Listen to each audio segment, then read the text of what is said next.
You guys got your microphones on? Okay, welcome everybody to the CCWD board meeting of Wednesday, June 27th. Please join me in the Pledge of Allegiance. I pledge allegiance to the flag of the United States of America and to the republic for which it stands, one nation, under God, indivisible, with liberty and justice for all. Rebecca, will you take roll? Here? Here. I am here. Here. Here. Okay, next item on our agenda is public comment. At this time, members of the public may address the board on any non-agendized item. The public is encouraged to work through staff to place items on the agenda for board consideration. No action can be taken on matters not listed on the agenda. Comments are limited to 3 minutes per person. Do we have any public comment today? Okay, seeing none, we're going to switch our agenda around a little bit, and we're going to move items from, or items 5B and 5A, a recognition of Danny Burton for his service at CCWD and recognition of Daryl Fletcher for his service with CCWD. Jesse, please take it away. Good afternoon, board president, members of the board. Our first, some folks leaving, which is good and bad, because obviously you guys probably know that the folks leaving are taking a good wealth of knowledge with them that can't be replaced. It's good and bad. So first, I'd like to recognize Daryl Fletcher. This is board resolution number 2018-25, a resolution of the board of directors of the Calvert County Water District recognizing and honoring Calvert County Water District employee Daryl Fletcher. Whereas Daryl Fletcher has diligently served the Calvert County Water District since August 12, 2002 for a total of 16 years of service with the Calvert County Water District. And whereas Daryl began as a maintenance worker 1 and worked his way up through the collections group and is ending his career with the district as a senior collections worker. And whereas during his tenure, Daryl has worked with a strong sense of dedication and responsibility to his position, staff and the customers of the district in the district's collection crew. He was the point person for all things collection and could always be counted on to know the details of the system. And whereas Daryl meticulously reviewed the installation of several critical lift stations throughout the district, and whereas Daryl will now have the time to go to Hawaii for however long he and his wife desire. And now, therefore, be it resolved that the Board of Directors of the Calvert County Water District... Jesse, let's stop there, and we're going to entertain a motion here so that we have... I'd like to make the motion to approve the resolution. We have a motion. I'll second. We got a motion and a second. Any discussion? Rebecca, you take roll? Director Strange? Yes. Director Davison? Yes. Director Thomas? Yes. Director Yes. President Brown? Yes. All yours. Okay. Now, therefore, be it resolved that the Board of Directors of the Calvert County Water District hereby commemorates Daryl Fletcher's 16 years of service with the district. Be it further resolved that the Board of Directors and staff of the district wish Daryl all the best in his retirement activities. Passed and adopted this 27th day of June 2018.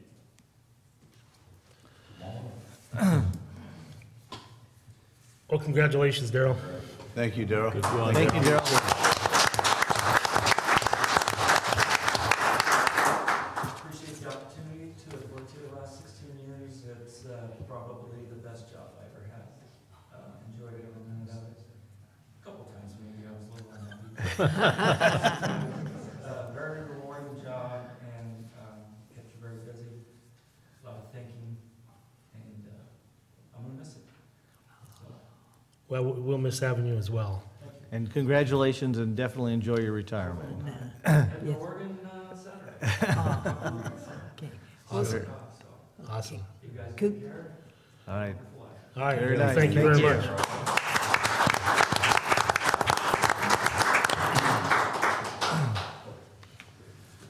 Okay, item two, recognition for Danny Burton. Unfortunately, he was not able to be here today. So I'll just read the resolution and it's on record. Resolution number 2018-24, a resolution of the Board of Directors of Calvert County Water District recognizing and honoring Calvert County Water District employee Danny Burton. Whereas Danny Burton has diligently served the Calvert County Water District since March 11, 1999, for a total of 19 years of experience with the district. And whereas Danny began as a temporary maintenance worker and was quickly hired as a permanent employee on July 26, 1999. Danny also worked as a mechanic for the district for several years before becoming a senior distribution worker in the Copperopolis service area. And whereas during his tenure, Danny Burton has been an integral part of the district's operations department, contributing to the daily operations of the distribution system in the Copperopolis area, and working on several projects throughout the years to maintain and/or upgrade the reliability of the system. And whereas Danny has worked with a strong sense of dedication and responsibility to his position, staff, and the customers of the district. And whereas Danny will now have the time to go play music to his heart's content. Okay, I'd like to move for approval of this recognition for Danny Burton. Second? okay, we got a motion and a second. Any discussion at this point? Rebecca, you take roll? Director Underhill? Yes. Director Thomas? Yes. Director Davidson? Yes? Director Strange? Yes. President Brennan? Yes. Go. Now therefore, be it resolved that the Board of Directors of the Calvert County Water District hereby commemorates Danny Burton's 19 years of service with the district. Be it further resolved and that the Board of Directors and staff of the district wish Danny all the best in his retirement activities. And I'd just like to add, these are two great men. It's been a pleasure to supervise them, to get to know them a lot better than what I would have, and just being able to pick their brains, as I like to say, is a huge benefit, and I might do that later on. They might expect a phone call from me. So. Well, please pass it on to Dan that we appreciate all he did, and we thank him greatly for the work. Will do. And ask him to enjoy himself in retirement. He will be missed here at the district. Yes, very much. Very much. He's an awesome fabricator too. He's a great person to weld some stuff together. So, It's hard to find those replacements. yes, it is. I mean, some of these skills of these guys, I know Daryl's history, they're all such talented guys, we're lucky when we find someone like that they will stick with us, and because they, hopefully they pass this on to some of the younger guys and they'll become interested, but it's extremely difficult to find people that can make something out of nothing, that have that kind of vision, and it's something that we really need to, look locally for some of these talented guys, that are in the welding program, that are, going through the ag department to learn how to do those things. We really need to be thinking about that as we recruit these guys. Absolutely, yeah. Go. All right, hey, thank you, Jesse. Appreciate it. Thanks, Jesse. Thanks. Thank you. Okay, we're going to move back to the item 3 on our agenda is public hearing. This is a discussion action regarding adoption of mitigated negative declaration for Ebbets Pass Reach 1 water transmission pipeline improvements. And this is going to be presented by Charles Palmer, our district engineer. Good afternoon, or, yes, afternoon. So, let me try to get through this real quick. So, this is for the public hearing and proposed adoption of the negative declaration, the secret document for the Ebbets Pass Reach 1 water transmission replacement project. And just a quick quick summary,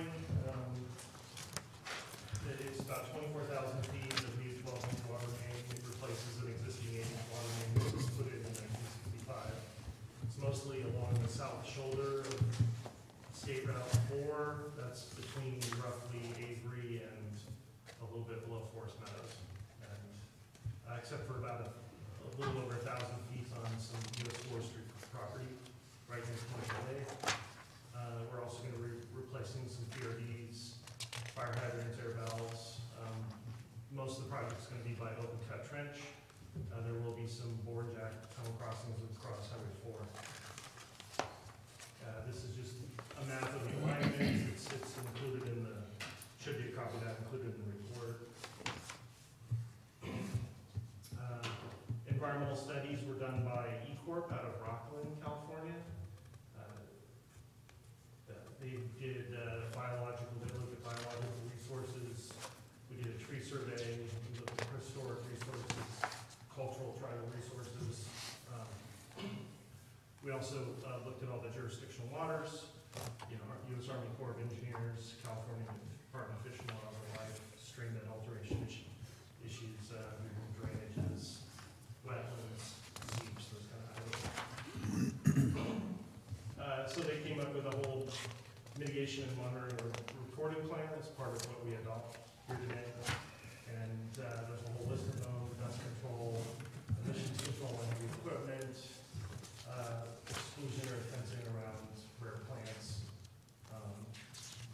pre-construction nesting survey, pre-construction bat survey, all your jurisdictional permits, 404, 401, 1602, a tree management and protection program. We will be removing quite a few trees along the right of way.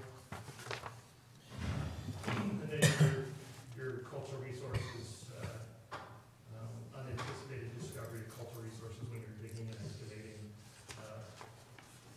In the event we find a fossil, some protocol for that. Noise controls, mostly mitigation for like when you can start work, when you're doing work, making sure you're going to have mufflers and stuff like that. And then just trying to minimize disturbance to sensitive receptors, and of course having a traffic control plan.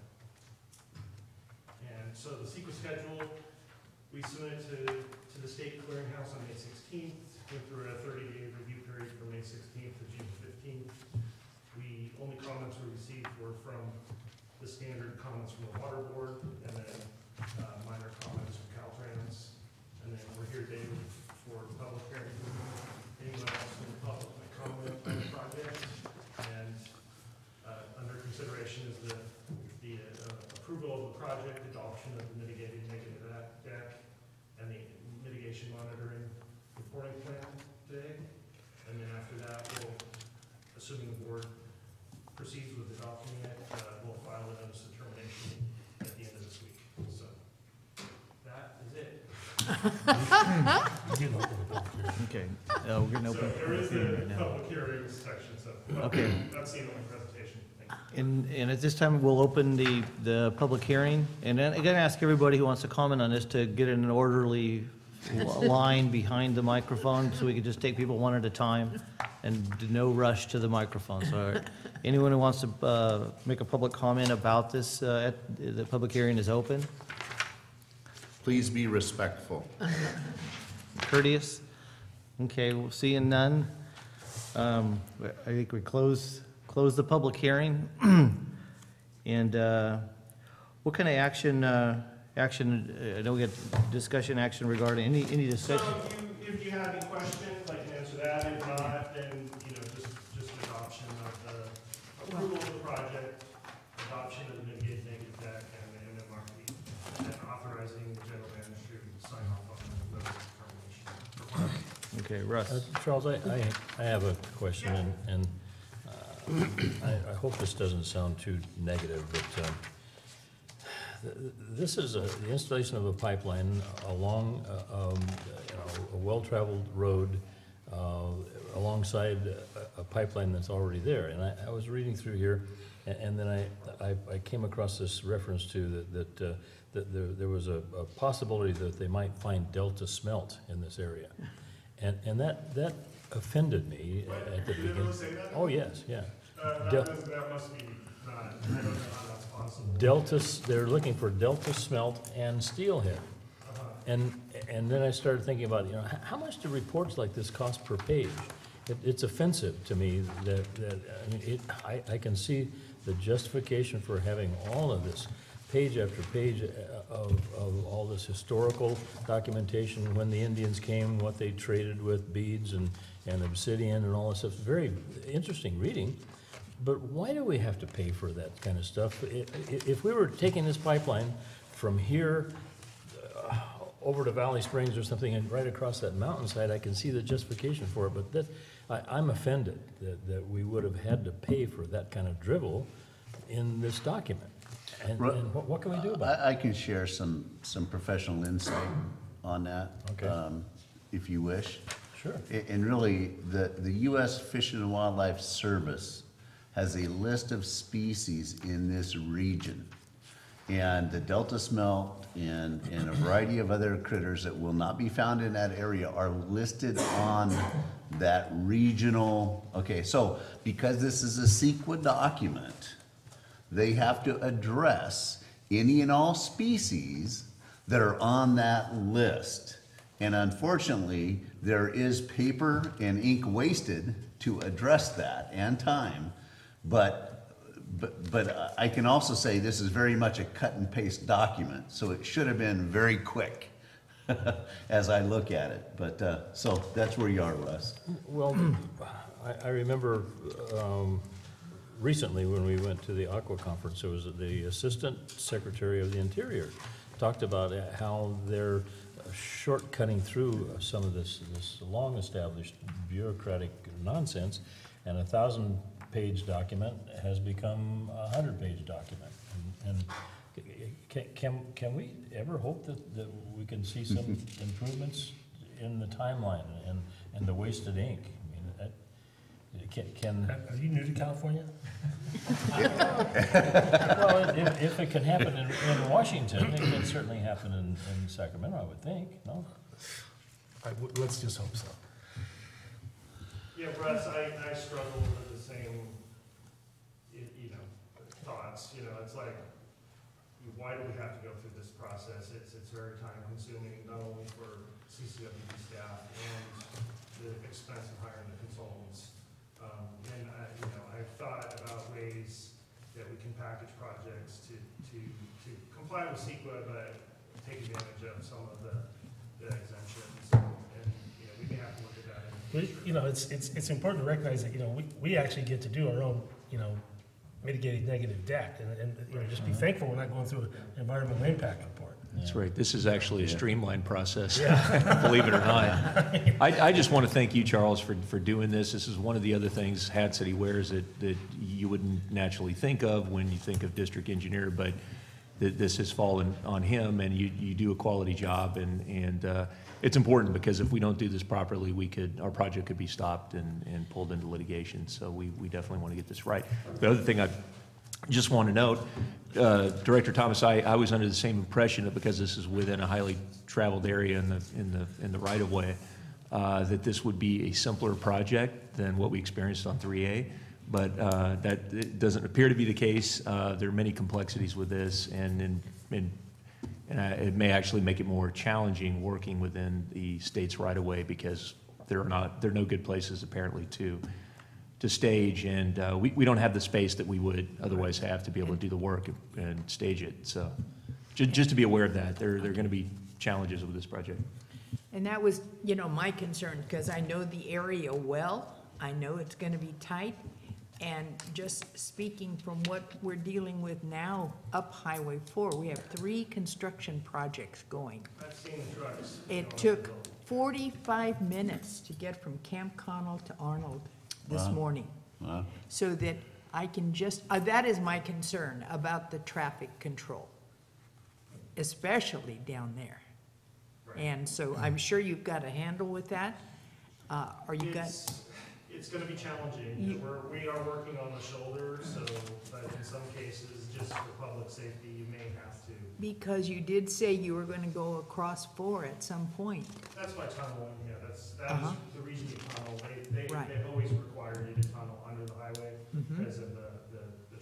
passengers don't want, and that's avoidable. Uh-huh.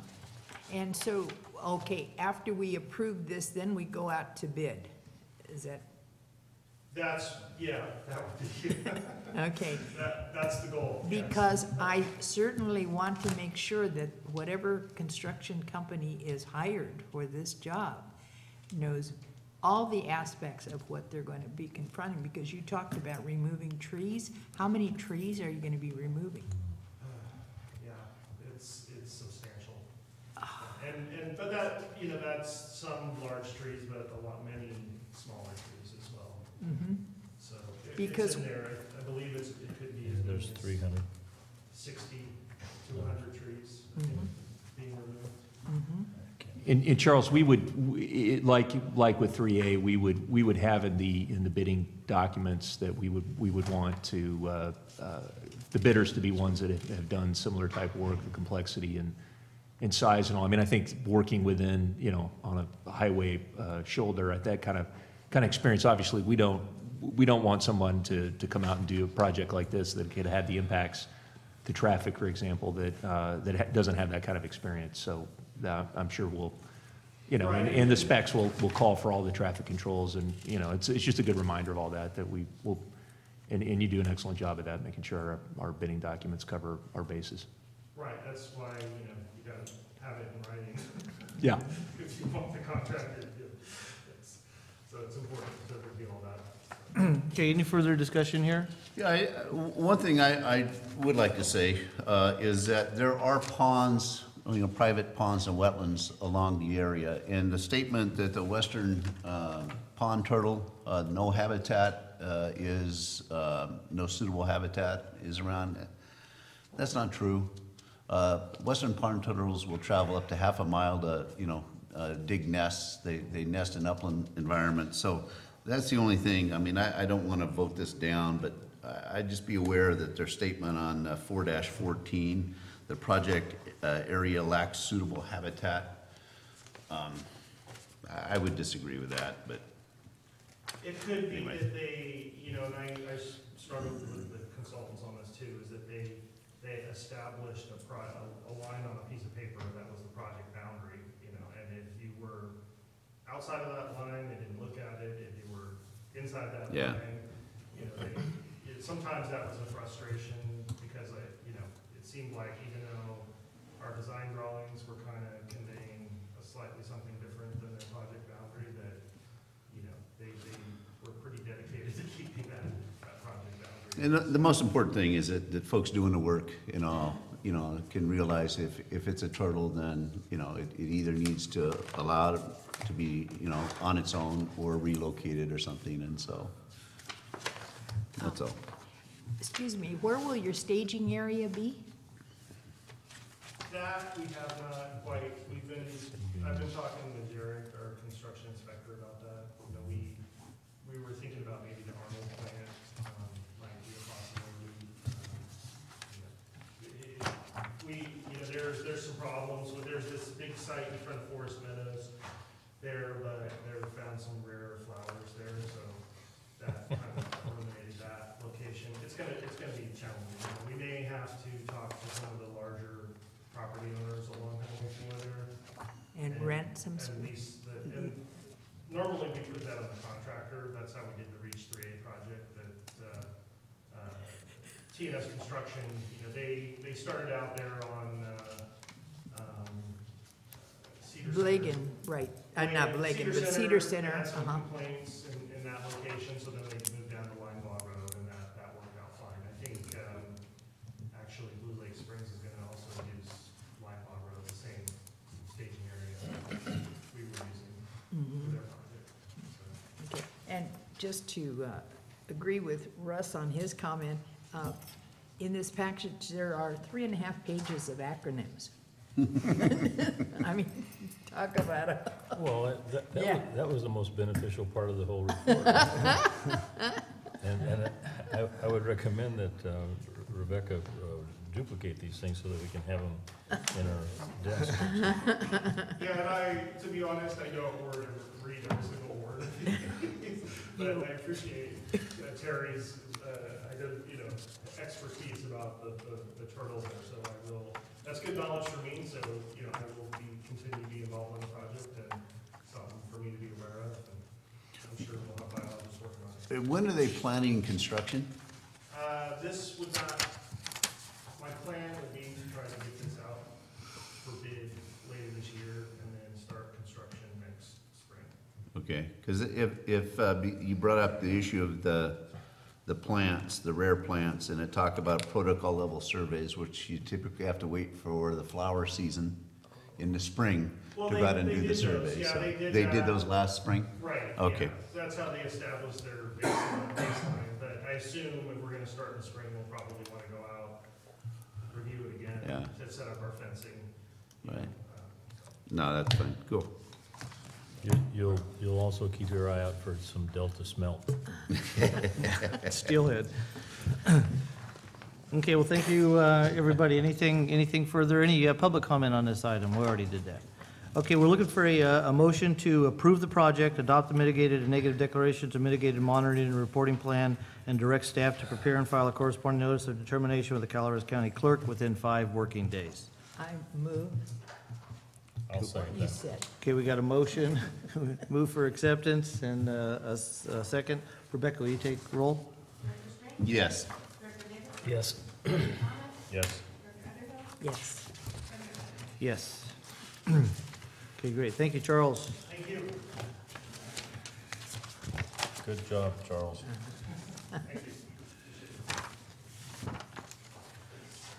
Okay, we got another public hearing. Item 4A, discussion action regarding the adoption of the fiscal year 2018-19 operating and capital improvement plan budget. Jeffrey Meyer.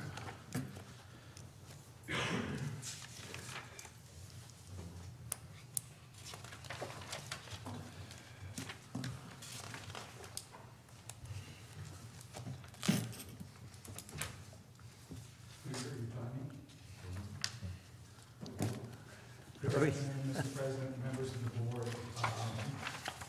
What you're going to see today is an abbreviated budget presentation because, as you're well aware, we've gone through this on a number of occasions. We've been very transparent to the public. We know it's been a shortened budget session.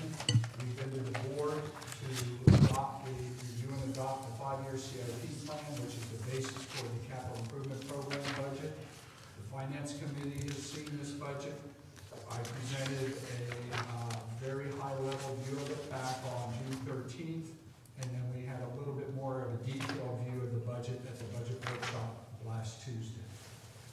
Today, we're going to ask you to adopt the 2019 operating CIP budgets and also the personnel allocations schedule. And I need to come back to that because, as in all budgets, Director Underhill, we made a change since last week. Okay, well, I'll make a motion that we adopt the operating and capital improvement plan budget. I'll second. Okay, we got a motion and a second. I think we would like to hear what changes were made from last week as our discussion before we, Certainly. Yeah. And this is where you will see that change. 2 construction inspectors have been moved from utilities to engineering. And as such, their salaries and benefits moved from utilities to engineering. The bottom line did not change. We're doing this to be able to have better coordination between the district engineer and project management who supervises these CIP projects and the inspectors themselves, because they currently interact quite a bit with Charles and their staff. So to be able to facilitate a better working condition, better communications, that's why they were moved. Otherwise, bottom line has changed. It's only the departmental budget that has changed. So they will now report to Charles? So if you look at this area here on your page, salaries, the engineering budget went up, utilities budget went down. That's the only change. okay. I can handle that. That's fine. Any comments? Yeah, I've got some. Okay, looking at the board of directors, how you have it listed, at least on what we received in our packet. In some of the columns, like the proposed budget or in projected and whatnot, I understand that. I think what's important is to show that the board of directors budget has gone down. It says 1.2%. I thought it was higher than that. I thought in another location or another spot, I saw a 7, or no, okay. But there's only, in the variance to the budget where you talk about benefits, you show a reduction in anticipated. Yes, sir. Okay. I also see a variance of the budget as far as what we adopted versus what we've spent this year and whatnot. And I don't see where it says a percent change your budget. I see what you're proposing. Why? Because of the significant projected fiscal year 2017, 2018 of 26,051 versus what we adopted for that year was 43,200. I don't see why we don't show or reduce our proposed budget by a little bit to show that as a board we have reduced costs to the district. As per policy, your board members can go to a certain number of meetings per month. And that's what this is for, the per diems for the maximum number of meetings per month per year. So when we do the math, this is what it comes out to, 43,200. Okay. Because I don't know how many, some board members may attend the maximum, some may not. So to be prudent in your budgeting, you have to look for what is the maximum number of meetings that you can attend. As far as the benefits are concerned, actually, medical insurance went down. That's why, for this coming year, that's why you see a decrease in the benefit side. In two things then I want to point out, just for public record. One is the materials and supplies. We have a reduction of 25% of that budget from previous years, which I think is significant. But even more significant is, as you talked about, the training, conferences, and travel costs. We've reduced that 40% as a board. So I think that, again, I would just like to bring that to the public's knowledge. Now, I also want to point out for the public's knowledge of the general management and what you've identified their changes to the budget, where that budget for this 2018-19, well, the variation to this is almost an 8% reduction in the previous year. And so those are, again, that's a cut in salaries and benefits for the district. Yes. Right? Okay. Again, public information, I think, which is good. Going back though, one of the things that I'm concerned about, I had some initial conversation, but I didn't finish that conversation, and that is that during the rate increases, pretty much to my knowledge, every public meeting that we had, we made a commitment to our constituents, to our ratepayers, that we were going to do an assessment of administrative salaries in relationship to other districts and all for that. It's been brought to my attention that we are going to move to provide COLAs or an increase in salaries for our administrative staff before we complete that study. And I feel like personally, and this is just putting a director's hat on, this isn't as an individual or whatnot, I think that we need to be, if we go through that process, I think we need to be as transparent as possible. I'd just like to advise Am I misspeaking now? I'd like to advise that we do have that item on for closed session, and it'd be appropriate to discuss that item in closed session.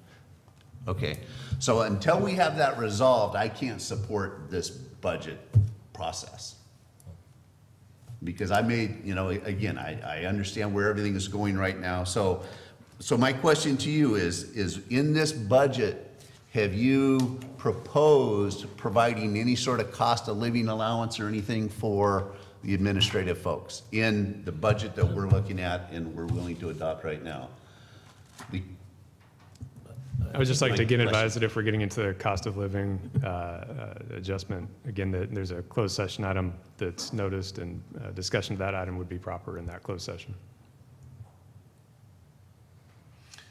Okay, maybe I'm just too dumb to figure this out then.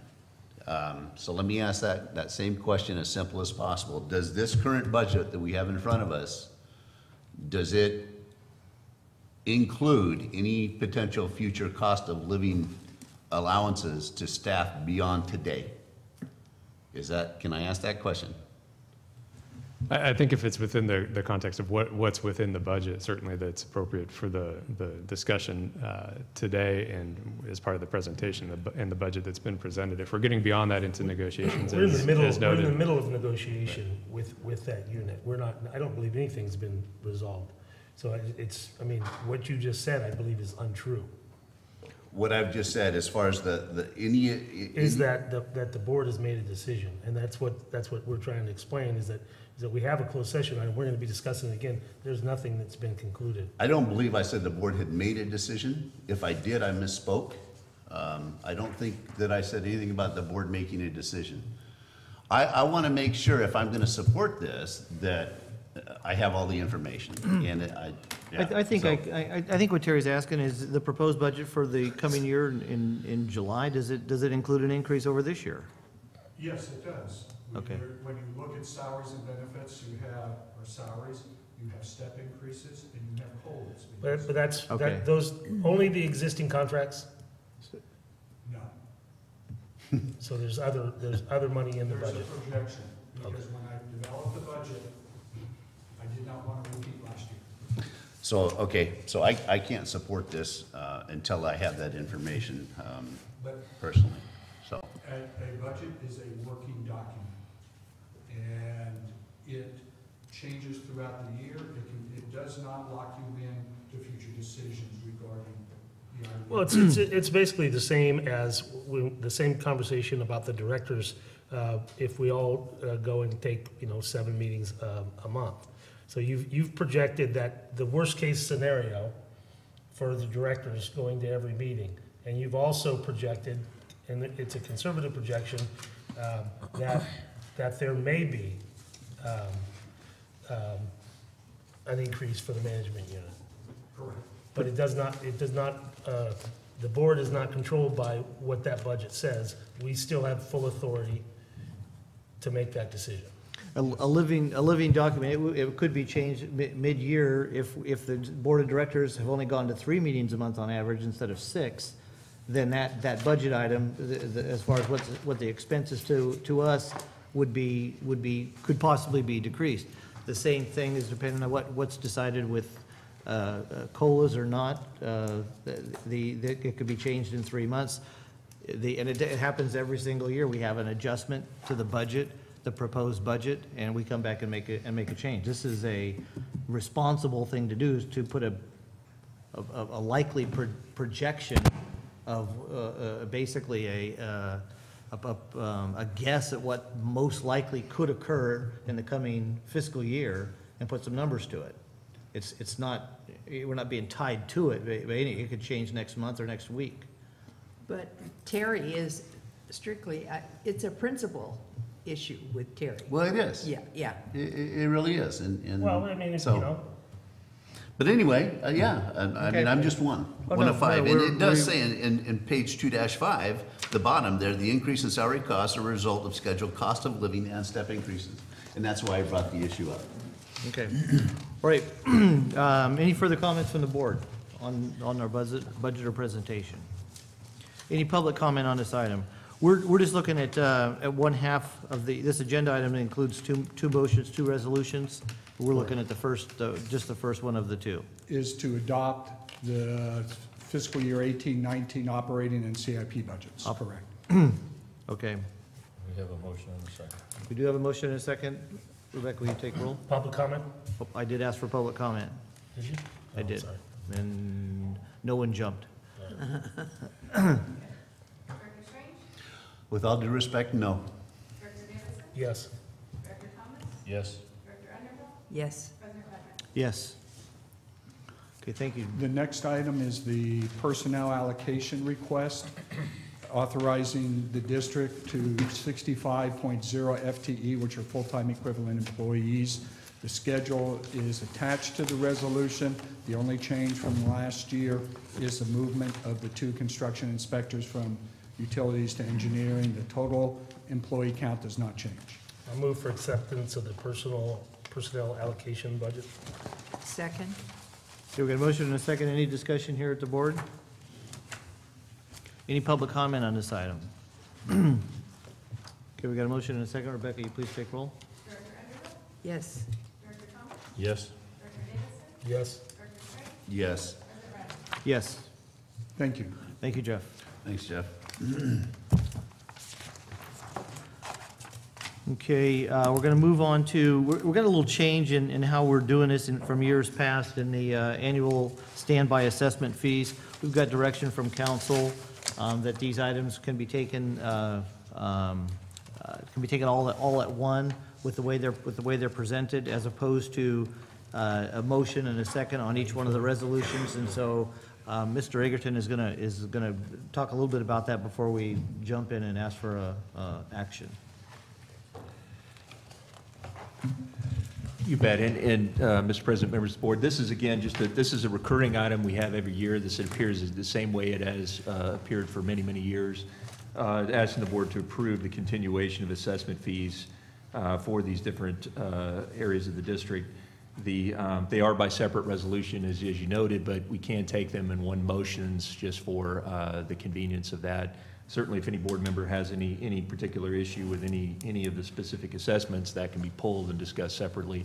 I would recommend that if you have any questions at this time, that Jeff, if you'd be so happy to answer them. Otherwise, I mean, this again is the same item that we've had on every year for decades. That is correct. So the motion then is just to approve all standby assessments, or is it just standby assessments? I mean, is it? The motion is to approve all of the standby assessments as noted here: Indian Rock Vineyard Subdivision, West Point Improvement District 3, Ebbets Pass Improvement District 5, Jenny Lynn Improvement District 6, within Copper Cove District 7, Saddle Creek Subdivision Improvement District 7, and Copper Cove Lock Content Improvement District. So moved. Second? Okay, we got a motion and a second. Any discussion on this? Yeah, why does, for Copper Cove Improvement District 7, the water, and then the Improvement District 8S, why is there the language of the parcel that has improved values of less than 5,000, and they're not included in any of the other assessment fee stuff? What happened there? That was a result of the changing over time. Because some of these improvement districts go back years prior to the copper. Yeah. So when they were looking at this, all they wanted to do was kind of further define the requirements, or actually, I should say, restrictions. That's all. It's just a mechanism of time. And since this has, I think it was 1979, post Prop 13, the language has not changed, and we do not change the language. Otherwise, we open it up, or the amounts open it up for under Prop 218. So I just think it's also related to whether it's a buildable parcel or not. yeah, and if If it's it's under 5,000, right. it's not a buildable. Considered not buildable? Well, it's if it's if you have a, let's say, a small barn on it, that's less than $5,000. They're not going to assess you for that. That's what they're looking at. Not if he builds it. Yeah, that barely gets me going. Okay, we got a motion. Anything further, Terry? No, thanks. Okay, any public comment on this item? Rebecca, will you take roll? Director Strange? Yes. Director Davidson? Yes. Director Thomas? Yes. Director Underhill? Yes. President Beckman? Yes. Thank you. Thank you, Jeff. That was a lot less painful That than the was- last few years. That was less painful, yes. 4 stalls that installed at the. Okay, item 5D, discussion action regarding adoption of final Copper Cove wastewater master plan. No, Bob Goodwin. no, just horse stalls.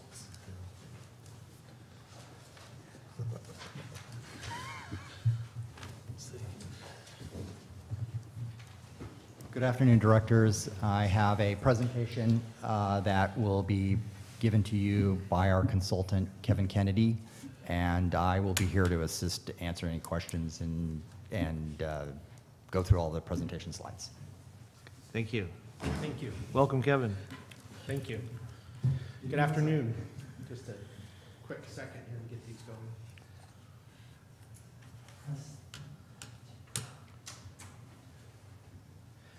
Now, I don't know if you remember, I was back here in January, earlier this year, on the draft master plan. Okay, great, thank you. And so we're coming today, and with the final master plan. Where we left it last time, I have a slide where I talk about the updates and the recent developments, so I'll go through that. But mainly what I'm gonna do, just for the sake of time, is highlight things that have changed, and not go back through the whole, okay, here's the objectives, here's the goals, and so forth. So here's the agenda. Like I said, I'm gonna provide an update and a highlight of recent developments, but the goals and those other items haven't changed. The objectives, the goals, we're responding to development, and so on and so forth. Those are all the same for the master plan than what we talked about last time in January. So in terms of updates, what's new, we presented back here in January 24th of earlier this year, and during that process, we were going through a permit renewal process with the regional board. And one of the comments that the board made was to include the Copperopolis Town Square in the consideration of development projections. And we'll talk about that a little bit, because that area is very distinct, because we have to build a force main and so forth, but it is part of the service area. So that was something we added in. In terms of the permit renewal process, the Copper Cove wastewater treatment facility has 2 different permits. There's a waste discharge requirements that cover the wastewater treatment facility and the recycled water facility. That was adopted and renewed April 6th of this year. There's also a waste discharge requirement / National Pollution Discharge Elimination System permit that has to do with the Saddle Creek discharge. So you have one for your wastewater treatment plant, you have another one for your discharge, and that was adopted at the May 31st, just roughly about 4 weeks ago this year as well. So what I'm saying here in a snapshot is you've just recently renewed all your permits for Copper Cove. And one of the comments that the board made was, maybe we should wait to finish the master plan until we get those permits adopted. That way we don't have anything change, and then we have to amend it later. So it's very timely right now. And also the draft environmental impact report for the county, Calaveras County General Plan Update was just released on June 25th. And that's a 45-day public review process, and I think it's gonna finish up April 13th or so, or August 13th of this year. And then they're gonna be finishing up the general plan. And so Bob's been working with the county to get information from that general plan. So that's really what the basis of our master plan is to look at that general plan update. Because what we want to do is respond to the planned growth in this county. We don't want to be a driver to promote growth, we want to just respond to the planned growth. And so we want to touch on the general plan update and link to that as much as possible. Any questions on those? So in a nutshell, this is a very good time to finish up this master plan, because these documents are key and fundamental to it. Kevin, let me give you let me ask a question, because as folks change companies and all, projects may or may not go with them. This project was started while you were with Kennedy Jinks. Yep. It is being completed while you're with Lee and Rowe. Lee That and was Rowe. one of the things I was gonna add on there. Okay, Yep. so everything's okay? We're not gonna get letters from Kennedy Jinks saying you gotta throw that bum out, he's not speaking, you know, or any of that? No, You're not gonna go into legal issues, or? No, when I left Kennedy Jinks, we talked about this particular project, and they plainly simply said that right now with the staff, they didn't have the expertise to finish the project, and we left it a good spot. So to me, the idea was this was gonna be finished up, like I mentioned back in January. There was some loose ends with the permit, And so there was gonna be renewal at some other process. So really with Kennedy Jinks, I did their master plan. So to me, I don't see that as being a big issue, and I talked with them ahead of time. Okay, on as it. long as So- you reassured me that everything's okay, cool. Yeah. then. Yeah, and I mean, similarly, when I moved from AECom to Kennedy Jinks, I did the same thing where I brought the work with me. Right, So, and that's pretty typical, but there are some firms that Yeah. hold fast and no, you know, Yeah. you can't take it with you, and yeah. so, good. And that's part of the Good. thing with the engineering community is, do you hire a firm or do you hire individuals and so forth? It's a different deal. But Well, and I it think is what it that's, is. you know, great on, you know, speaking about you, that you're trusted enough to take the projects with you and, Yeah.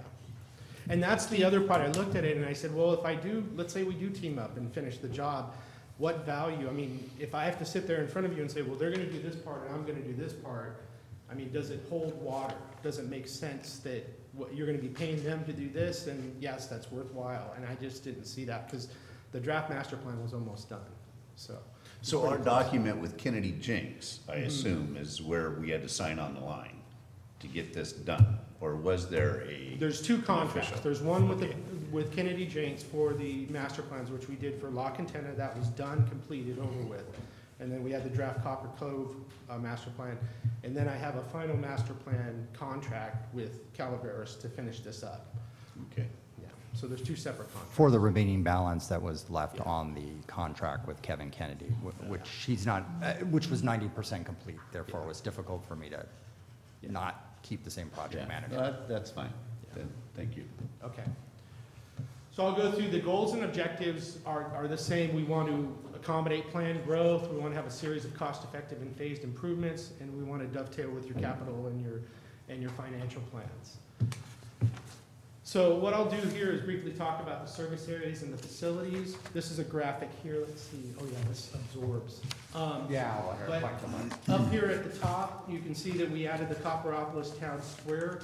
In the general plan update, that's actually described as in your service area, but there's also some other areas like Sawmill Estate, that's called a future special study area in the general plan update. So we tied into the general plan, we've got those projections in there.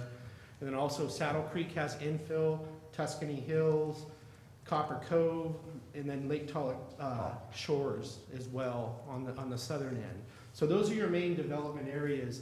You can see one area that's kind of highlighted in the center, and that's the water service area, and you can tell just from this graphic that the wastewater service area is much smaller than the water, and it's more spaced out. It's in different areas.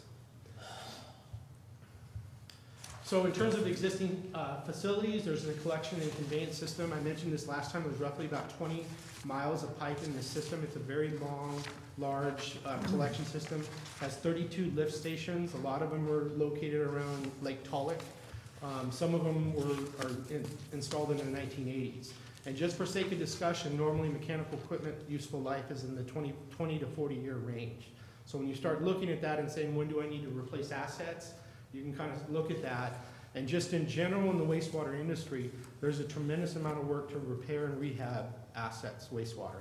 Everything was built with clean water surface money in the 1980s. You add 20 to 40 years and boom, you're at today, and that's why everything's happening. So there you can see a lot of major infrastructure programs are going on just for rehabbing projects. In terms of the wastewater treatment plant, recycled water, I'll talk about those a little bit more, and then you also go to Saddle Creek for discharge, and that's also tied to a wetland, so you do have a seasonal discharge as well.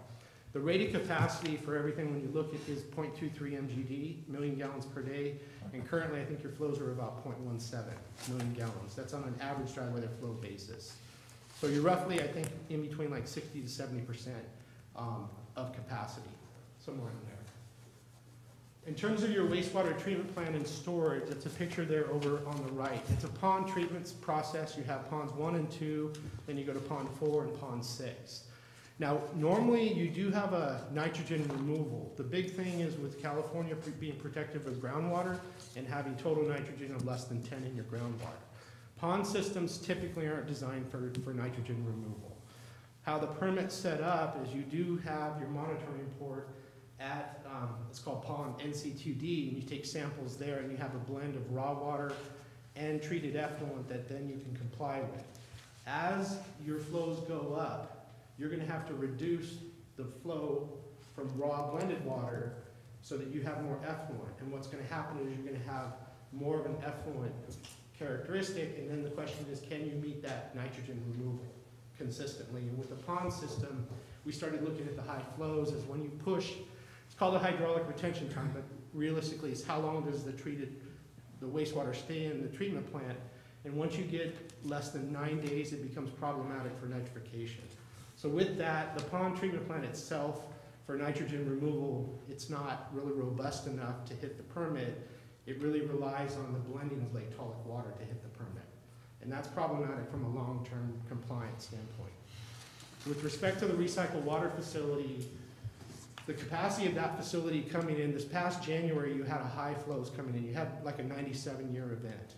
And in general, what happens is if you can't keep up with the flow coming in the front door, you have to store it and put it somewhere.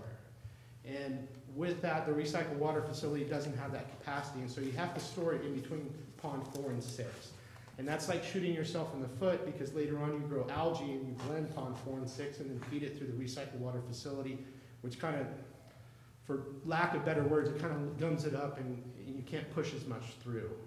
So with that, there's a bottleneck on the recycled water facility. So to me, I'm looking at that saying, that should be changed, different ways you can rehab it or change the treatment process. And then the golf course supply, I talked about that, is that it relies very heavily on blending of lake tolic water to hit the permit, but over time, it's gonna be more of a treated effluent dominant water body, so you're gonna wanna have higher water quality. So existing and future needs, we looked at unit flow factors here, and the district has a 195 gallon per day per ESFU standard. I talked a little bit about this, but realistically, there's almost 2 flow considerations you gotta look at. One is the peak wet weather flow, and that drives your collection system and your pump station. And the district has a standard that your peak wet weather flow is 3 times your average dry weather flow, which is 195. So when we looked at that, just for sake of discussion, say it's 600 gallons per day per ESFU.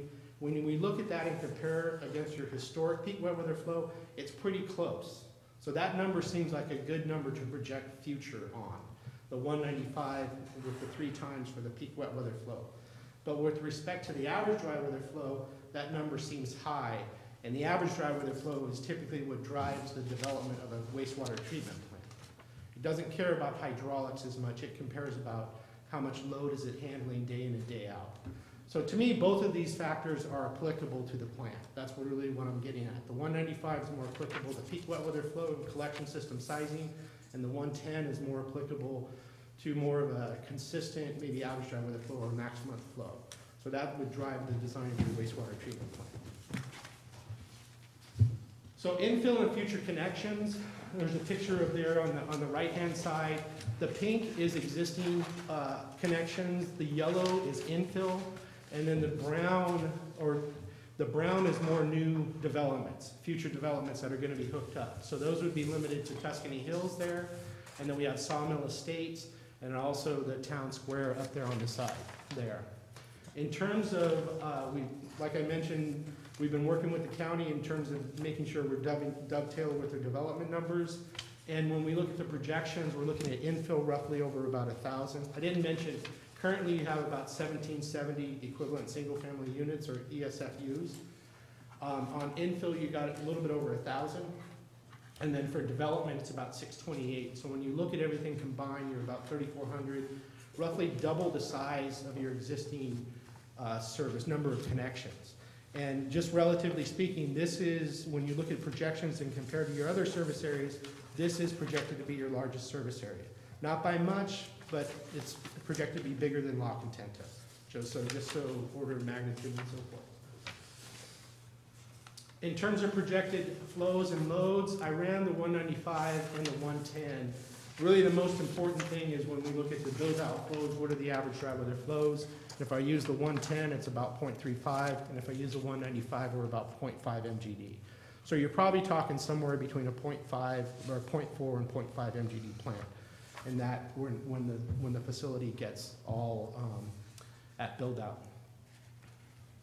Okay, in terms of regulatory requirements, this slide just highlights the past regulatory requirements. I mentioned that you have, the tentative permit was approved on May 31st. There was a lot of good things that came out in that permit. Number one, the definition of the non-discharge season is no longer there. You won't see, hey, you can't discharge from this season to that season. That's a great thing, that went away. Your limits are reasonable, but it does require you to blend in order to hit those requirements and so forth. So not a lot new here besides we got the new permits, and those are good for the next 5 years. And then we went through an evaluation. And the last time when I talked here, we're looking at, even though we're doubling the connections, we're looking at the service area basically getting a lot more than that. We're going from about 1,300 acres up to 3,600 acres. And so what that's going to mean is it's going to be important for you to control your I&I. Inspection's important with pipes. I've heard a lot of areas where they have high I&I because just the quality of construction wasn't there. The inspection wasn't there, and they're getting a lot of I&I intrusion through the basic joints and so forth. So to me, there's a lot of different things that you can do to reduce your infiltration and I&I, or infiltration and inflow, so you don't have to pay money to treat peak wet weather flows. You don't want to treat diluted rainwater that just gets into your collection system. So as you grow, that's something that's going to be pretty important. So I was glad to hear that you guys were talking about inspectors earlier, because I know talking with other clients, that's one area where I&I gets very big. And then also when you look at the lift stations, 32 lift stations, 20 miles of pipe, I look back at this and I talked with Charles and Bob and said, I know you're doing 4 lift station improvements and a force main improvement, but over time, given the age of the collection system, you're likely going to have to do another project like that, once you're done with this, with the 4 lift stations. You have 32 lift stations that were built in the 1980s. They're going to need to be looked at, and so to me, I'm looking at this point. I recommended that we put about $3.5 million in the CIP just for Copper Cove collection system improvements. So I listed that, and you'll see that in the recommended improvements. $2.5 million for lift stations and about $1 million for force mains. So that's kind of how and that was based on the existing projects that you're doing now. In terms of the wastewater treatment plant, this is a flow schematic. I'm not going to go through a lot of detail in here. I already talked about these in terms of the drivers for the wastewater treatment plant and the recycled water facility upgrades.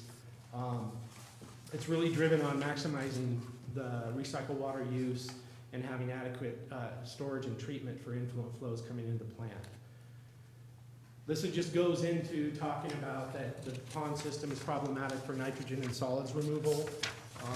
And that with respect to the recycled water facility, when you start blending Pond 4 and Pond 6 effluent with algae, it becomes problematic and becomes an operational nightmare. So in the other improvements long-term are the headworks, and then also Pond 6 storage would have to be expanded as well as the flows increase.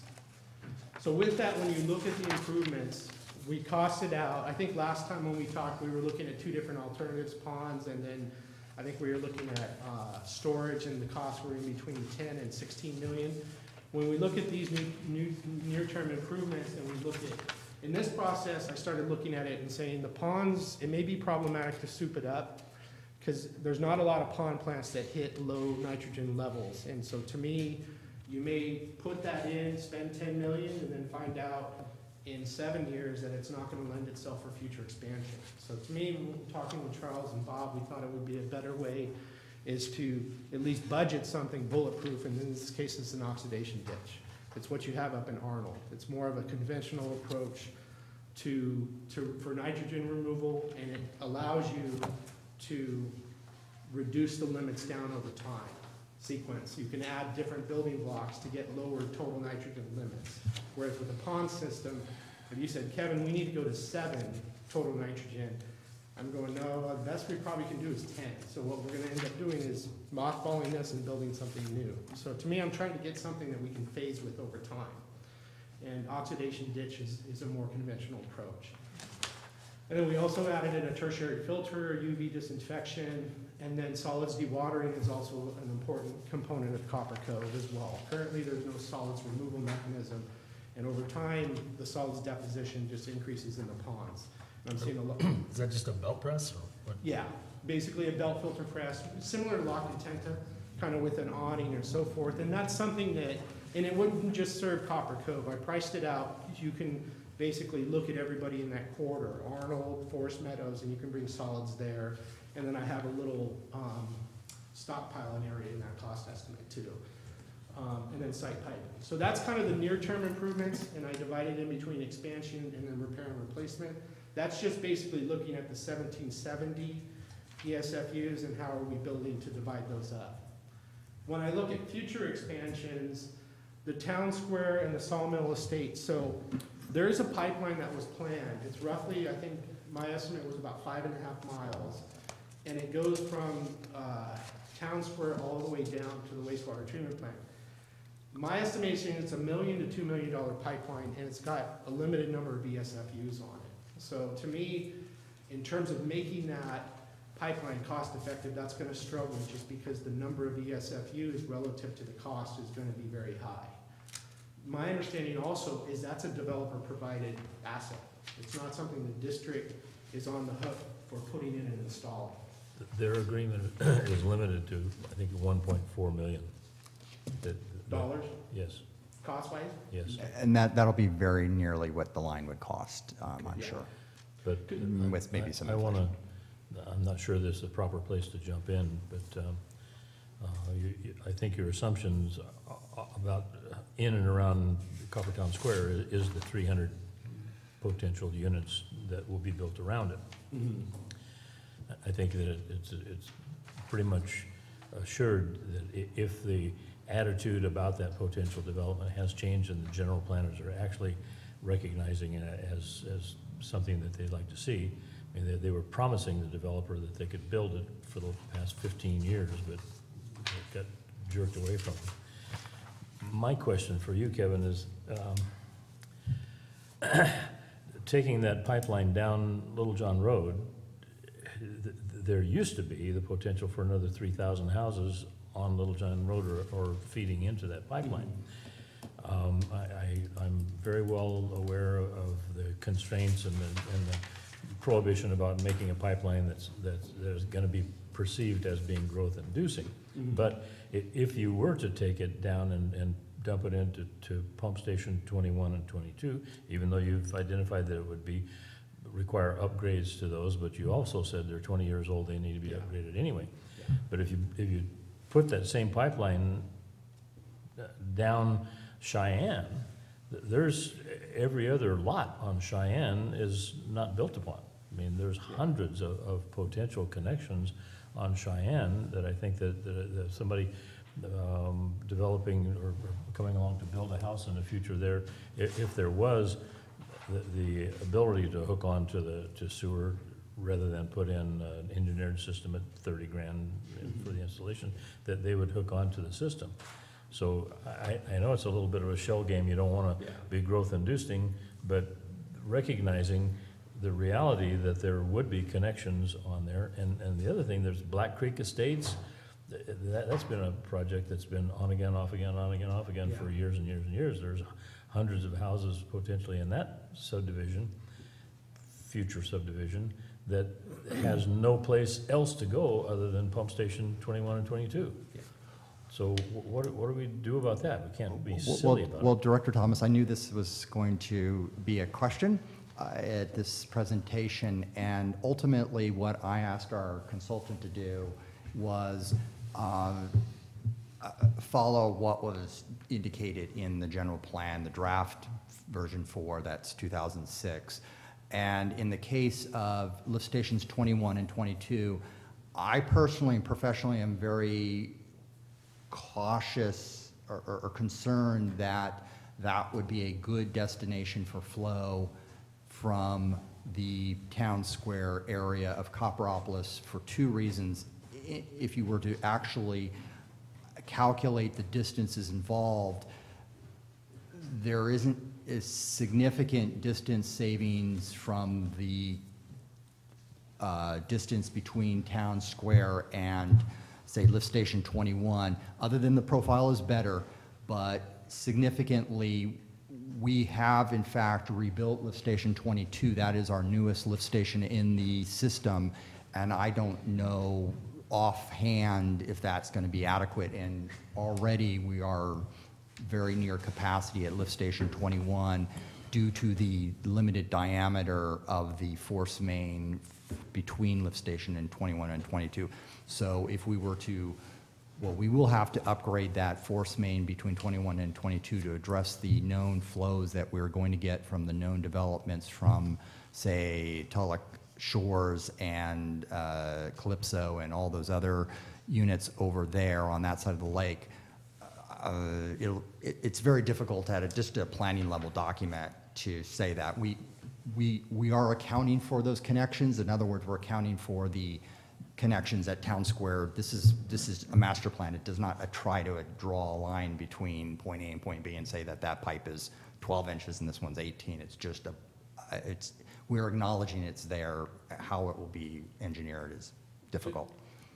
There's a couple of things going on with that. One is, I mean, you have a different point of connection. You can take that pipeline all the way to the wastewater treatment plant and say, okay, this thing's gonna dedicate Sawmill Estates and Town Square, and it's gonna serve everything there.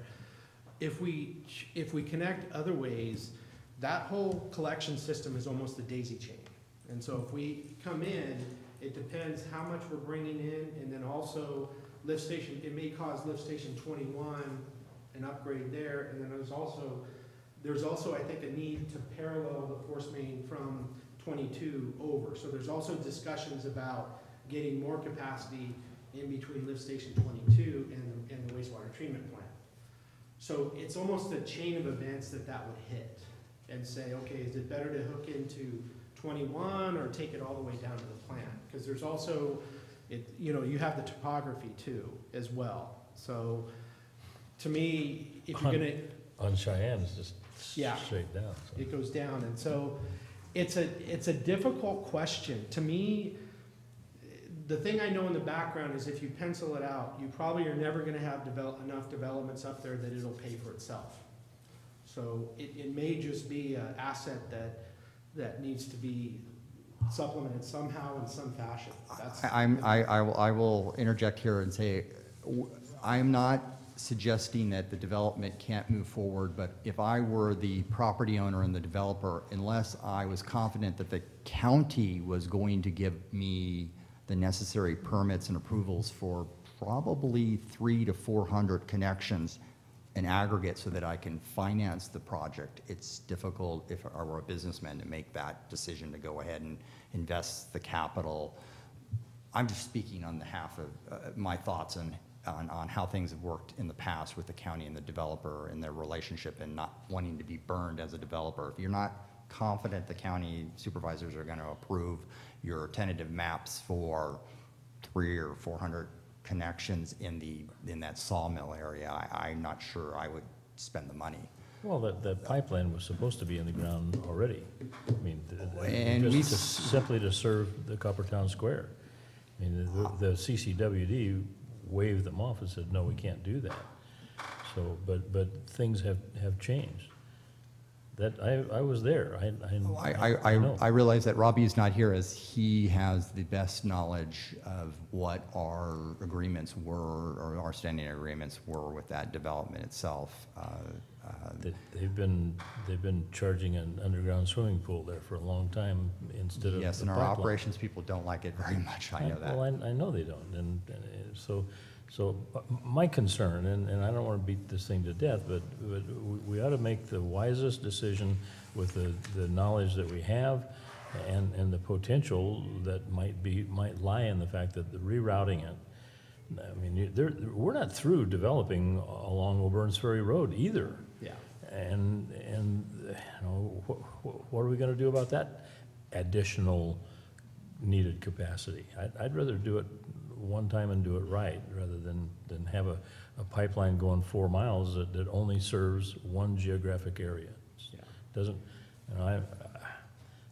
sewage treatment is not my area of expertise, but I do know a little bit about it. But let's do it right. So. There is the growth inducing part of a lot of that stuff you have to be careful with, otherwise you get exposed. Yeah, and that's, so, I guess to me where the rubber meets the road is if you were to say, okay, we want to put the force main in, and we want the ability to add more connections. Instead of me listing it as a developer-provided asset, I may cost it out and add it into the CIP. And then that way you're more in control, but then, to me, it may lessen the directive that the developer's on the hook for this. Remember, there's an agreement still to have some installation, or there's some prior. They don't, I've spoken to them, they don't have any hesitation to spend the 1.4 million. They don't want to spend a penny more than that. Yeah. And they won't. We couldn't force them to, because that's what the agreement says. But I don't think that you have to advertise that we're gonna put in an 18-inch main for the purpose of serving future customers on Cheyenne. But it would have to be a very large pipe going down Little John Road too. Yeah. So let's just Yeah. leave some intelligent options open. Okay. Okay. You might have to go forward one more. One more? No, that's we were, yeah. Okay, I didn't and do then, that. and then I mentioned earlier, I put the phase one improvements, so there's the town center sawmill estates, the collection system, so there's that force main. And then we also talked about Tuscany Hills, that's probably gonna have a series of force mains to bring flow over to the wastewater treatment plant as well. So those are development provided as well. And then with the lift stations and so forth, actually. That's supposed to be 2.5. That's There's supposed a to be little 2.5. typo, we were talking on the So phone. we have and $2.5 I million was for lift confused what was stations, changed. and then $1 million for force mains, and that's basically just for R&R for future projects beyond the lift stations you have there, influent pump stations, screens, and then the next phase of build out is seasonal storage, which you would need later on as well. So when we look at the grand scheme of things, it's about $26 million when you look at all the costs. Thing to keep in mind, you're talking about doubling the size of the service, and this is a very slow, this is about a 1 to 2% growth rate, and that's at a clip. That's fast growth. So to me, the biggest thing on the table is the near-term improvements, which is a wastewater treatment plant with the permitting and so forth, but these other things aren't gonna be required for quite a time, quite a while. I mean, it's well beyond 10 years, just because of the growth rate in the place. Okay, and with that, if you have any questions or anything, feel free to.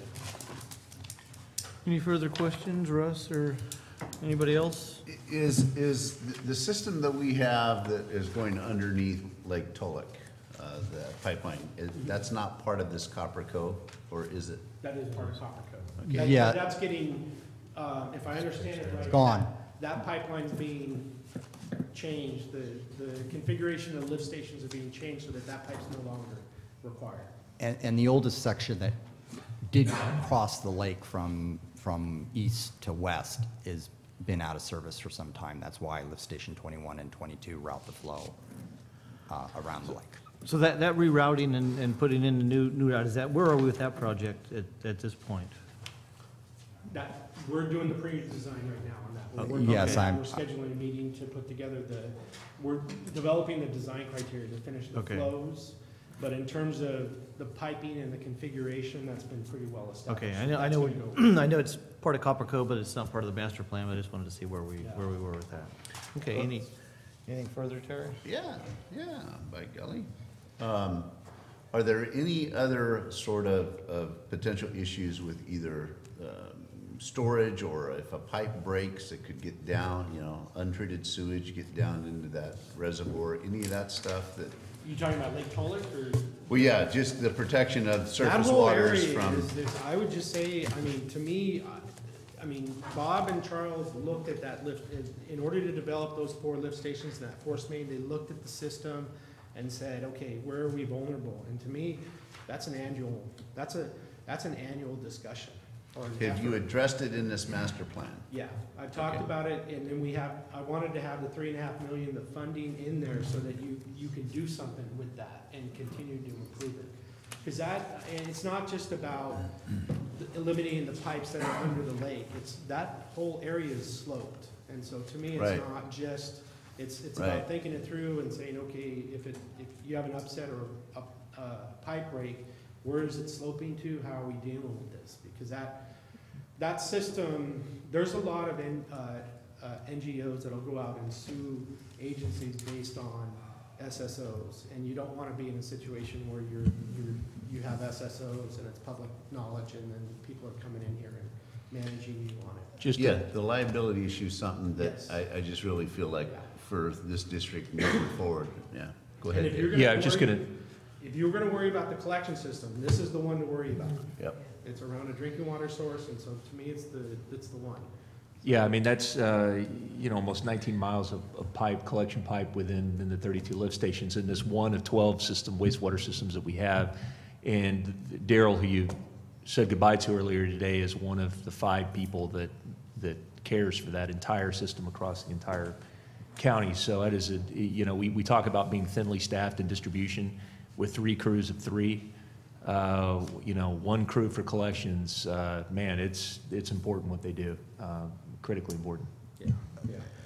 And you have good systems. I mean, you think outside of the box. I've had to deal with Tahoe, Lake Tahoe, and they have to look at things of, you know, it's not just about their agency. They have interconnections with other agencies, so that if this pump station goes down, they're routing their sewage over from South Tahoe PUD is bringing it over to Douglas County Sewer Improvement District. And they're doing it just in case they don't want an SSO. So to me, there's a lot of outside of the thinking of box. It's not just installing more assets to get reliability. You also look at your response time. How fast can my operators get out there? You know, how can we leverage that if it's fast? So, And I'm sure we don't have the budget that Stupid's got over there. yeah. Well, in fact, Dave had mentioned something that's, Daryl had talked to me about earlier this week. We have a very small number of staff members working in collections, and similar to the CEQA document you saw earlier, the paperwork is growing precipitously year to year to year. And even Daryl, before his leaving, his primary job was to sit in an office and fill out paperwork, and that's going to increase, and it will be important at some point to identify who that person will be and probably compensate them appropriately, as they will be signing documents that they are making legal statements to the truth of the inaccuracy of those documents, and it's hard to get people in the field to sign those things willingly. I just had one question. What was the time frame for the build-out?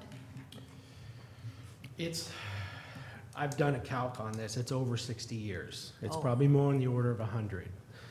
Copper Cove has, I looked at the fastest growth rate, and a 1% growth in Copper Cove is a clip. So when you look at 1% and you start looking at the flows, it's not gonna, I mean, it's probably 50 years out before you get to above 0.3 or 0.4 MGD. So it's very far out there. So to me, it's more, you're gonna be more about rehab and keeping systems going more than, oh, we got a plan for this growth.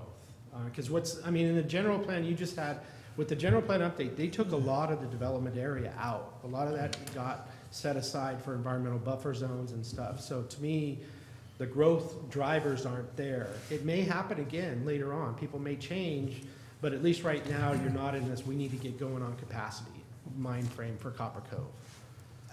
In Kevin authoring this document and I working with him, I attempted to, and I would like to tell you that the recommendations here, I know there has to be some flexibility in terms of, we have said build A before B before C, but I've tried to divide the project elements up into components that if A becomes, or B becomes a priority, it would move before A.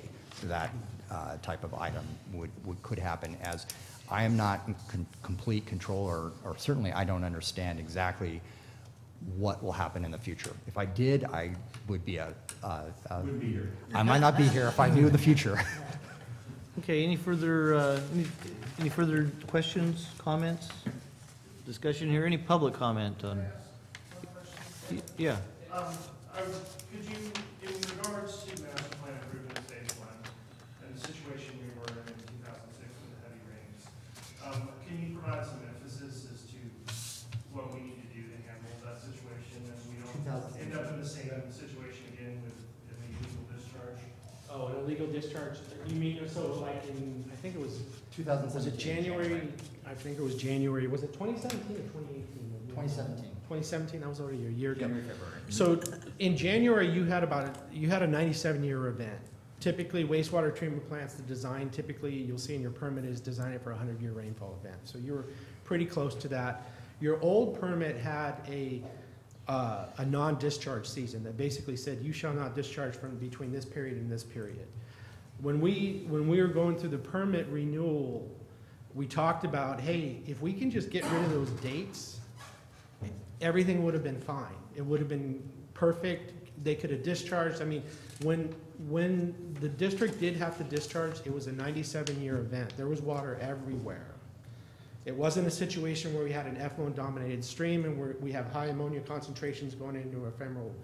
So the regional board was reasonable, and with the permit, they got rid of those. They got rid of the seasonal discharge dates. It's not to say that you can go and discharge year round and this and that. You have to be sensitive to that permit. It has a lot of strings, but to me, what I would say is if you were to get hit, if the same event happened again, what I would say is you call the regional board, you got some tools now where you can discharge. And you learn some things to say they still want you to discharge in the same old path. You know, they want you to go to NC2D and then out to Little John's that way, not through a different stream. So to me, my gut feeling is the permit gives you a lot more flexibility and that they don't have those non-discharge dates anymore. So it allows you to make a phone call to the regional board and say, listen, we got water everywhere, we need to discharge. We have that ability. That depends on your water quality. It depends on your water quality, and that means that anything coming into the plant, you have to be able to treat or hold. And that becomes problematic with ponds because you hold, and you typically hold till when the flows go down, and that's the summer season, and you're growing algae. And algae with filters is not a good mix, especially when you add chemicals.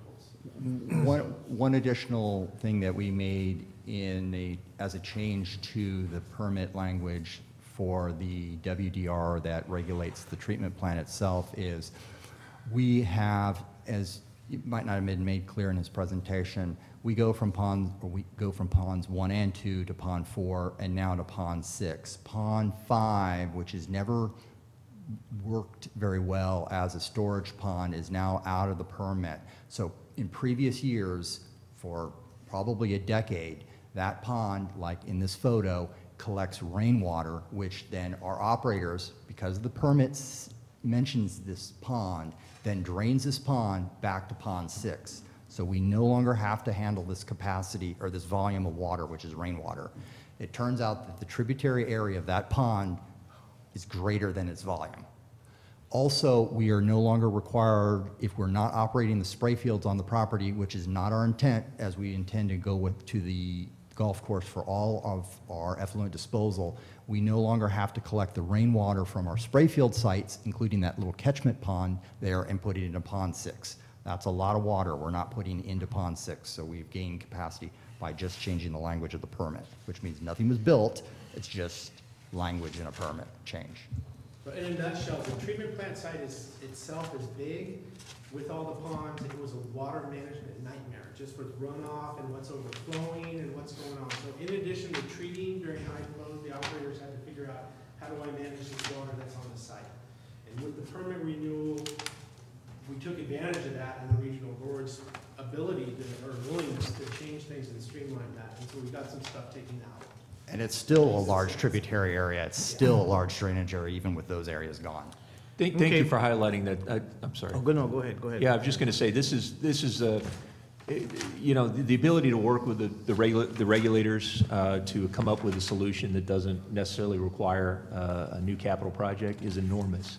And I know you guys spent a ton of time to make that happen, so thank you all, Charles and Bob and Kevin, you guys, and our operations staff as well, Jesse. I mean, that's a big deal. That's why we have to stay in the good graces of the regulators, no matter how frustrated we get with the requirements that are pushed down from the state and federal government. We have to be able to address situations like this without having to go straight to a new capital project. Okay. Oh, go ahead, Russ. Well, while we're on this slide, I think it might be important to clarify for Terry and other board members that when you're talking about potential for a spill on a pump station or something, that is a concern where the pump stations are. that would flow to Lake Tulloch. But the pathway for water leaving the treatment plant is not to Lake Tulloch, it's over to Little John Creek. Yeah. Delta smelt habitat, right? Exactly, yeah. And steelhead. Okay, well, thank you, Kevin and Bob, for your presentation, and Charles, your insight and work on this project. This is an action item to adopt and approve the final Copper Cove wastewater master plan of June 2018. I would like to move the resolution number 2018 dash something or other, but. Okay, as you have so eloquently read. Okay, I'll we second. got a motion and we got a second. We've already had discussion here, we've already had public comment. Rebecca, will you take roll? Director Strang? Yes. Director Davidson? Yes. Director Thomas? Yes. Director Underhill? Yes. Yes. So Kevin, who coined the term oxidation ditch for that recirculating pond thing? I mean, it's almost like It's a, been around, well, this is an oval, oxidation Right. is a concrete oval. And Right. it's like a racetrack. And it's a racetrack. I don't know Okay. who coined it. I've known it for a long time. Thank you, gentlemen. Thank you. Thank you, Kevin. Appreciate that. Great work. That is why we wanted to keep him on, and even with the moving firms. It's great to have him. Thanks, Kevin.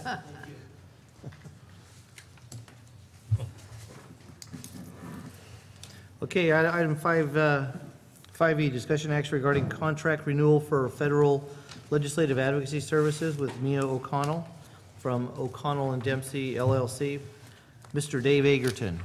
Thank you, Mr. President, members of the board. This is the request that we renew our contract with Mia O'Connell and Dempsey LLC for federal legislative advocacy services. And we have used her services for a number of years prior. Within the last 2 years, she's had her own firm that we've retained her. That's been a very cost-effective way to gain her services. And this is a request to continue at the same amount. I appreciate her willingness to continue to do the work for it's a flat monthly fee of $4,000 a month. In the event we were to bring her, say for example, if she were to come out for a planning session or something like that, those costs are not included within that flat fee, and we would probably find some way to try to reimburse those costs. I mean, just as you know, as we talked about at the last meeting, the county has also made the decision to retain her as well, to work on different efforts of the county in DC, some of which related to disaster recovery funding, things like that. And that's a very positive outcome. So one of the things we want to do in the very near future is to do a planning session together. I think that it's really going to help us if we can work side by side as a coalition of broader county interest on the things that we're advocating for. First and foremost of which, of course, is the WIN Act effort. We just had a call this morning with the Mid-Pacific region staff who are working on the report, and it is in administrative draft form right now, being discussed with the Commissioner's office tomorrow. The Commissioner will be on a call to discuss it, and the final report will be submitted to Congress by the end of July. And it includes the conceptual proposal that we provided on getting access to the reservoir for multiple benefits. And we will continue to work on that, and that's just the first phase. And as we know, we need to get into the serious analysis of how we can actually define a project and look at it from an engineering and environmental perspective. Okay, to me, I think this is a no-brainer, especially with that she's now working with the county. The county's ready to put together a contract with her. And that's something we were working and talking to the county about getting a larger group to do our advocacy in Washington, D.C. She's so well connected and has done such a great job for us on so many projects over the past several years. I'm certainly in support of this. I have a comment.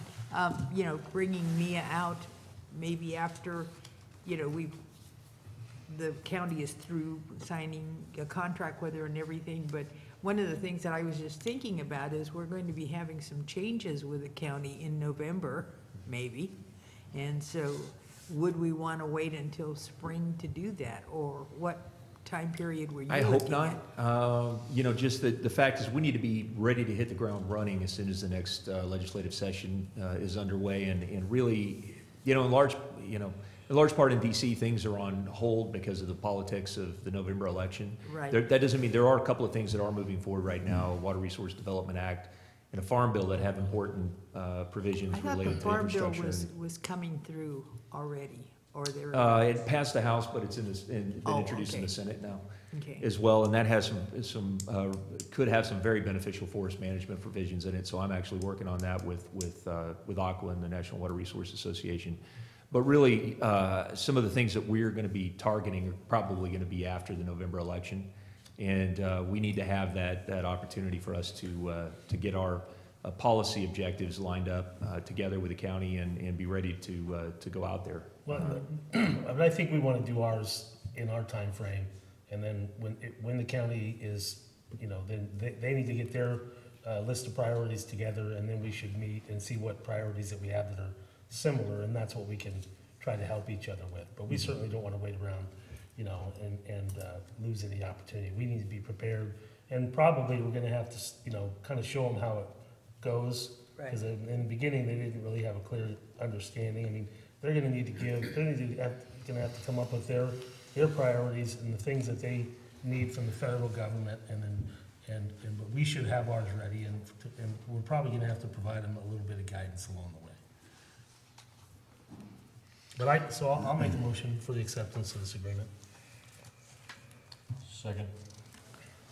Okay, we got a motion and a second. Any further any further discussion here? Yeah, Dave, Comments? you're probably the best qualified to answer my question, and that is, on the forest management issues that go on, in particular then focused on the Stanislaus National Forest, how big of a player are we with this whole process? I mean, I'm naive here, I'm not in the middle of it, but that's my question is as a water district, can we get some important stuff done at the federal level related to the Stanislaus National Forest? Massive forest system and watershed. Right. We've proven we can do it on the McCallum.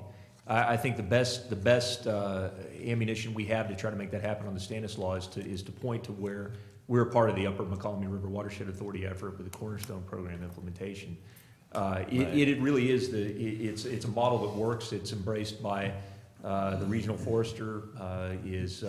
Randy Moore is a strong advocate of it. It's why he came out for the signing of that agreement in West Point. We can do it. I mean, they're different players. It's a different, Right. Instead of East Bay Mud with the Rim Dam, you've got reclamation. So it's a different. But on the other hand, that potentially means that we have a federal partner who can not only help us, with policy, but actually can help with the implementation and bring real money to the table. Yeah, we absolutely, we've got a great opportunity here. I think we do. I mean, that's. We already are, just with Mia's input and helping them draft, the Farm Bill and putting in the right kind of language in there and having the ability to question when you read through it. Last time we were there, the Farm Bill came out, she's reading it to us in the cab, and she immediately notices that there aren't, that they don't have, that it's only for state and private properties, private lands. Our next meeting is with Congressman McClintock, and we bring that up to him, and those changes are being made. I mean, that's it's important to be there in the front. I mean, hopefully we'll get projects that we can, improve the watershed and certainly, those communities up there. Hopefully they won't burn down, because of that. But, being able to help draft those bills is I think the most important part. 'Cause you get to actually dictate what language you need to have in there. We're the ones that know, Right. what needs to go on. So I think it's really important. I mean, Well, and just to mention what was the program that funded the Upper McCallum effort, the collaborative forest landscape restoration provision of the Farm Bill. That's something that within the Senate bill that was just introduced, it would actually double the amount of funding from 40 to 80 million a year over the next 5 years. So that very well could be a source to replicate what we did on the MOAC. So. But at the same time, we have a lot of work to do on the ground with stakeholders. That's one of the things Right. we have lined up is we're going to have the Cal-Am folks do an incredible job volunteering to try to bring forward applications for grant funding for fuels reduction projects. and are doing the community wildfire protection plan for the Highway 4 corridor up in Ebbets Pass. Those are the kind of partners we have to work with to actually develop the actual on-the-ground projects that then ultimately can be funded. So yeah, there's a lot of work to do. I firmly believe there could be a real role for TSTAN, JPA in this. There's no reason. I mean, if you look at the UMRA JPA, you know, in large part it was to administer the RWM, the MAC RWM, in that watershed. And then as part of this effort, when the opportunity presented itself, it actually expanded its mission. Actually, the board had expanded the mission to include this forest management component, and now has added resources, primarily in the way of the consulting team and supporting it, but has actually developed the capacity to be able to administer the effort. So, I mean, there's no reason TSTAN couldn't follow that same lead if we can open the doors. Right, there are just so many more players and NGOs involved over there. I mean, in some ways it feels like you're herding cats almost, you know, but yeah, well, good. I just wanted to check in to see that our efforts in that direction, you know, it holds promise and all, and it sounds like it does, so. Well, and again, just to close with, you know, right now we're about to conclude the Wind Act report. The reclamation it's going to Congress. You know, we have every hope and expectation that that's going to be positive and provide a pathway forward for us to really get into the analysis of the project. But that would not have been possible without the work of Mia and DC to work side by side with people like John Watson and Senator Feinstein's office and with McClintock's staff. You know, there's just really no other way to get it done but to have that kind of presence there, and this has made that happen. Yeah, no, my comment was just on the forest management program stuff. Yeah. Does a great job. Well, it's something we need to be doing. We need to be taking the leadership on it. Okay, we got a motion and a second.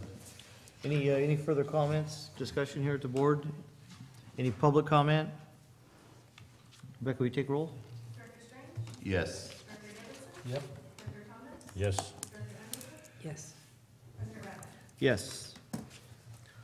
Okay, thank you. Thank you, Dave. Okay, item 5F, discussion action regarding submittal of hazard mitigation grant application. This is a fund matching commitment letter and designation of authorized agent to Cal OES for the Ebbets Pass Redwood Tank Wildfire Mitigation Project. Joel Metzger. Good afternoon, Mr. President, members of the board. I'm here today as part of the Cal OES Hazard Mitigation Grants Program. We are very close to submitting a second grant application to replace redwood tanks in the Ebbets Pass area. We have 5 redwood tanks that we'd like to replace with 4 steel tanks that are glass lined and ignition resistant. And as part of this process, we do need the board to approve a match commitment letter for our 25% share of the total project. And so at this time, can certainly take questions about the project.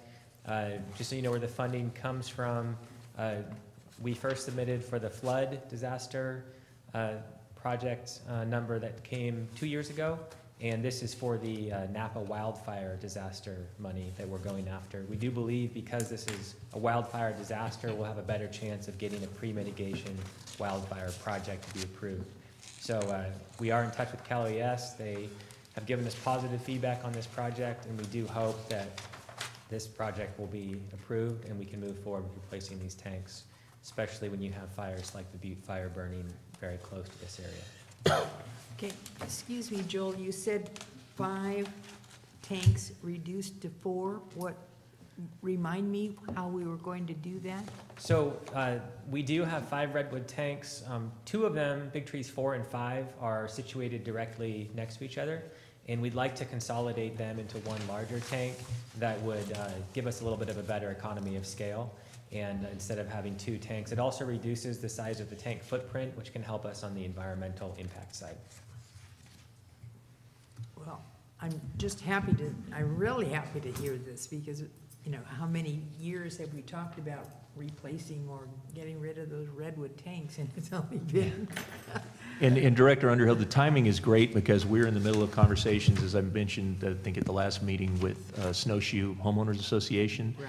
who wants to do comprehensive improvements to its system for water use efficiency to stop leaks and to add hydrants.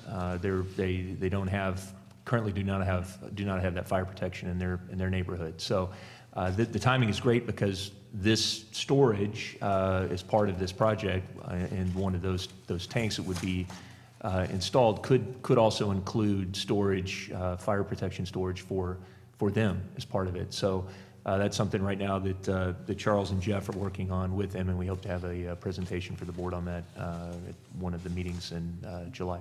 Oh, okay, great, because I knew that was in the background, but I'm happy to hear that. Okay. Okay, we're looking for a motion for approval of the $2.1 million grant application, and then funding match would be would be $700,000, and designation authorized agent to Cal OES for Ebbets Pass Redwood Tank Fire Management Protection I'll make Project, the motion. CCWD. Go ahead. Make the motion. Do we have a motion?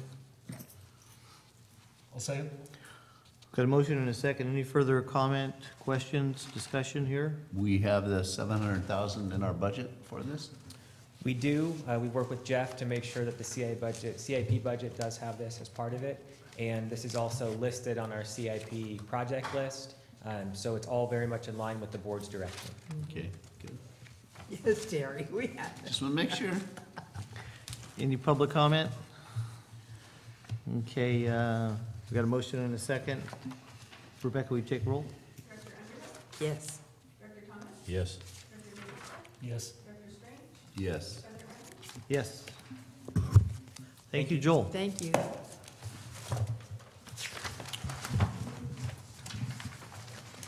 Okay, that concludes our new business. We don't have any old business on our agenda today. General manager report. Yes, Mr. President, I'm very happy to report that we just got word from the state that the governor has signed the bill SB 84 that was recently passed in the legislature to implement the outcome of our AB 142 Wild and Scenic report that was prepared by the Secretary of Natural Resources. That report was something that we spent many, many months working on, actually longer than months, matter of more than a year, including conducting our own report to identify the long-term water supply needs in our county. So the legislation includes that report, the recommendations of that report in total, and including all of the special provisions, the 5 special provisions that we cared so much about that protect our water infrastructure and our water rights. Joel has just released, in partnership with all the different stakeholders who are working on this within the region, we released a joint press release announcing it. We have a very nice quote from you, President Ratterman, on this, the outcome of this. Again, I think it's pretty extraordinary that the legislation has been moved through the legislature this quickly. And it did it through the budget trailer process, which is normally something that is not working to our benefit on policy, but this happened to be a situation where through the incredible work of, Joel and Marlene Dumaine, the legislative manager for East Bay Mud, as well as Jack Walco, our consultant lobbyist who we jointly retained with Amateur Water Agency. Incredible outcome to have this move through and to have legislation passed that incorporates exactly what we wanted. And it was done so incredibly quickly. So terrific outcome on this. And this really is going to be, I know Aqua is looking to do a high-profile story on this in its next newsletter, statewide newsletter. I'm sure this is going to get a lot of statewide attention. Frankly, these are the kind of things that we try to hold up as the way that we want to be given the space to do collaborative, creative things voluntarily that address longstanding conflict, as opposed to having state or federal government impose requirements upon us. So that's a great outcome. That's all I have. Thank you. Great to hear. Thank you. And thank you to Joel again for all your work on that effort of getting 142, and Dave and Peter. I want to recognize Peter for a lot of hard work on that water supply needs assessment. That was a long journey to get there. Okay, board reports. Start with Terry. You got anything? No, I just think it's great. The Wild and Scenic has been signed into law, I guess. I guess we can dissolve then our ad hoc committee of the Wild and Scenic. But after the celebration is over. I will not be in town on July 25th. So just giving a heads up that I will miss that board meeting. in July, and that's all I have. Thank you. Jeff? Not much to report, but I have noticed something out in front of my job site that I find interesting, is JVID, I'm sure most of you guys know this, but they're actually installing a clean water line for domestic use down Buena Vista Road and through a very, very sparse, subdivision of like 10-acre parcels. And I'm really curious as to the economics of that. They're boring about every 100 feet. It's kind of a big pain right now, but it really is pretty astounding that they're going to put that much pipe in the ground, down the middle of Buena Vista Road and beyond to serve so few people. I'm interested in finding out what the economics of that are. Well, I think that trailer park over there is a disadvantaged community, a severely disadvantaged community. Not after Dave moved in, it isn't. I put them all out of whack. I'm quite a ways off of Buena Vista Road. I mean, it's down Buena Vista Road through one of those, 10, 20-acre subdivisions, going down, I don't know, maybe there's. No, our general managers in Calaveras County is not near that one over there, but I do hear, we have heard at camera, JVID representatives have reported on it a couple times. It's a huge project. And I think that it's grant funded, probably because of the DAC. Low income. Yeah, but I have heard about it. I It's didn't every house in really there make is notes. $700,000-800,000 house. I don't know how it could be disadvantaged, but. I'll get you some minutes from the camera meeting. Well, next time 'cause- I'll ask him, but it's just interesting. Okay. That was a $10 million project that they were talking about. Yeah. 10.3. Right. That's all I have. Director Underhill. Oh, yes, and I want to talk about the Lake Pardee outing last Friday, and what a wonderful, wonderful day we had. Aqua did an excellent job of making, getting the speakers all lined up and everything, and it was not a dragged out kind of day. Everything was pretty concise and had 2 presentations, and then we had a wonderful lunch, and then, Pardee. I've never been voting on Pardee, and it was absolutely wonderful. We had 3 votes, and so there was just, and we had people from down south were, were there, and we had Tim Quinn. This is one of his last events, and then the past president of Aqua was there, Kathy Teagues, and so it was very well, attended. I think we had 40 people, something like that, and so I'm sorry, maybe the next time you guys will sign up. Or you've been to Pardee and you know what it's all about. I drive over it every day. Oh, okay, all right. But it's beautiful, those bald eagles and. Oh, yes, and we were looking at those, the bald eagles. Well, Dave, Right on cue, and as we turned the corner out of the boat ramp, a fisherman caught a 5-pound trout, right? So I gave Richard Sykes kudos for having everything dialed in. Yeah. The bald eagle didn't swoop in to take it, though. No, not a. yeah. The only other thing, and I don't remember how many times I mentioned this about the construction.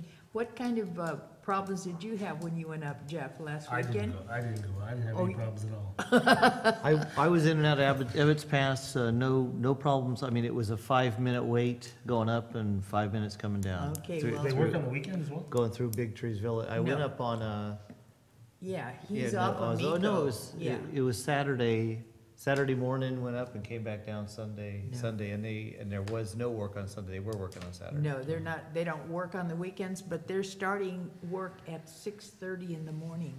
Mm. And so it On was weekdays. pretty rough, and so I will not be coming down as much as I'll try not to come down, that's what I'm saying.